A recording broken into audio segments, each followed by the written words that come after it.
Pete, the Hipster King from the Hairy Game Lords, and here to deliver an unboxing of a game that we've already reviewed. We got sent the prototype copy, but here is the real thing.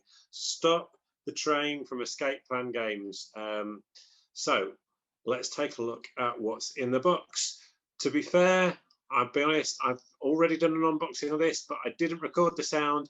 So unfortunately, you're not going to see me tearing off cellophane, but we'll still take a look through the box and have a look at what this comes with and just what the final product looks like compared to the prototype. So first of all, beautiful looking box. It has got that kind of 1920s sepia tone, film noir kind of feel, which is exactly what this game portrayed when we played it back a good few months ago before it got to filming. In terms of the kind of feel of the game, what you're doing, just as a reminder, it's kind of a hidden roles game where one of you is a saboteur trying to prevent the train from getting to, trying to get the train to explode in Paris. There's a bomb on the train and the saboteur is trying to make that happen. All the other players are trying to work together to prevent the train, i.e. stop the train getting to Paris and to stop that bomb from going off. Lots of different ways to do that. It's all about how you share the cards and play the cards around the table, and either you're going to speed the train up or you're going to try and slow the train down, and there are options at different points to potentially throw people off the train, and you have to vote on that and trying to work out by what cards are being played and what cards are being passed around, just who the saboteur is what this game is all about, and we loved it. Back shows you the lovely train track, and this is one of the things that really stands out about this game. The component quality and the table presence is absolutely brilliant. So let's just take a look inside the box. Well, obviously, let's have a quick look at the rule book. Beautiful picture on the outside. Shows you all the different components, how to put the track together, overview of the general game, nicely spaced out. Really, so dead easy to read. Lots of nice pictures showing you how you're going to go through playing, what you're going to do on your turns. Need to make a point about page 8. When I received this game, Satu were doing the fulfillment. There was a sticker in the box, and I wondered what's this about, because it wasn't really clear, couldn't work out. It was just literally on the top of the box, not inside the packaging, but obviously inside the Zatu packaging, but not inside this box. The sticker goes over here. There was a slight errata in the rule book, so make sure you don't throw that sticker away thinking it's one of Zatu's freebies that they send out. It is for this game, so make sure you keep hold of that. So it tells you about all the different characters so that you know what their win and lose conditions are, so you know at the beginning of the game and you've got an idea of who might be playing, because you don't know which characters are going to get dealt out in the game to the different players. So dead simple rule book, all the details you need in there.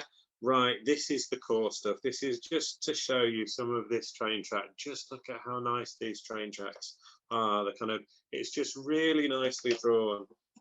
And this is the bit, obviously, that you're trying to prevent the bomb causing damage to the station in Paris. And each one of the marks on the track is one move for the train, and the train is going to be moving depending on the speed that the train is set to. It might move one space, it might move up to 6 spaces. How you decide that? You have this. This was a lot smaller in the game. I like that it's nice, big and chunky. You're going to have your cards laid out on the board here ready, and this will move as the speed goes up. So if you're doing 150 kilometers an hour, the train is going to be moving 5 spaces. But if you break it by 2 down to 90, it's only going to move 3, so you can slow the pace of the train. Now, I talked about some of the options and choice points in the game. Here's one of them. At this time, when the track splits, you can go the scenic route. Obviously, if your players wanting to try and slow the train down, scenic route is perfect. Fast track is the one that the saboteur is going to be trying to pick. Or maybe you want to go over the viaduct, because on the viaduct you've got a chance to throw people off the bridge. So lots of different options and chances for you to try and work out who's who in the game. So you've got your all the track pieces. There are a whole load of straight track pieces as well that fit nicely inside. It's just a card insert, but it does exactly what it needs to do, separating out the different types of cards from each other. In terms of thickness of the punch board, it's a really good quality, a good more than 2 mil. So it really feels solid, and it's got a nice sheen to it. It's not too shiny. It's not like UV spot or anything. We've got a couple of tokens that are really important. This can mean the difference between winning or losing for some people. If you hit at the top of a hill, you're doing full speed ahead on a hill going down, then you'll get the rail speed record token. That can help support you with winning at the end if you don't quite meet your win criteria. There are also these permit to travel tokens that offer you in-game bonuses in different parts of the game, and you've got the current player token, just so you know who's currently on the turn. What else have we got in the game? Well, I guess a game about trains needs to have some trains, and the meeples here are gorgeous. They're really chunky. It feels like I'm a little kid at Christmas getting the toys out at Christmas. They're really nice train meeples.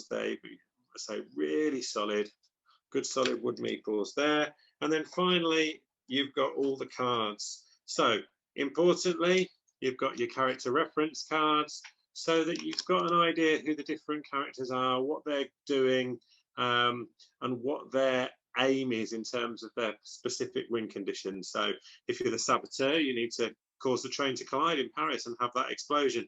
But if you're the engineer, you have to take the viaduct route. So the viaduct route might not be best for all players, but if you're the engineer, you've got to go that way. If you're the photographer, you've got to go the scenic route. So you're going to be kind of battling it out at some of those choice points, depending on what your character reference card says you need to do.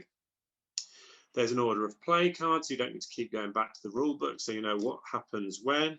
You've got all the different characters, and they are really, really nicely, the photographs of these characters with the missions that they've got on there look absolutely gorgeous. So really, really nice artwork throughout this game. Just show you one more, so you get a feel. The MI6 agent, one of those was in the game we played of this a while ago,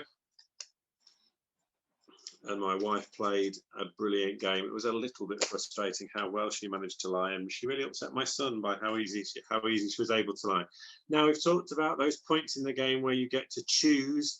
Well, there are votes. You have a vote, and basically every player gets one of these voting cards. You've got the fast route, the scenic route, and the viaduct route, and you'll be placing those votes secretly, so you're not sure who's placed which vote. And there are some action cards that you can get that allow you to influence the vote more effectively. So there are also those bits as well. So you get these, as I say, you get these kind of additional action cards at times. So this one, these nice sort of simple artwork on the back, and on the front you've got what they can do. So jam the controls, play during the player's turn, and directly after an effect card has been played, this will cancel that action on the speedometer. So if you're wanting to keep the speed really fast because you're the saboteur, you can keep it fast, or alternatively you could stop the saboteur. This one, oh my days, what a card. An open vote. This means that you don't have a secret vote. Everybody knows who's voted. Might change the way people vote so that they can keep their roles secret. So those are the intervention cards. And then finally, these are the cards you're going to be playing most of the time, which are your effect cards, different backs. Again, really good sort of the graphic design on there with the label of the game, just really clear what you're doing. And the effect cards are those things, so you can go full speed ahead, carry on at 180 miles an hour. You've got accelerate, which means you add 30 kilometers an hour to the speed, meaning you move one extra space. You've got, that's more accelerates, he says to the player. You can maintain the speed, so if you're wanting to just keep it steady away, whether that's fast or slow, you can play that one. And then you've got the apply the brakes cards, where you take 30 off, which means you only move one space less than you were doing before. So really, really enjoyed this game when we played it. The actual physical game, really like the look of the cardboard, the punch board track that's going to be really big over the table, and those really solid wooden meeples. Going to make this have an amazing table presence.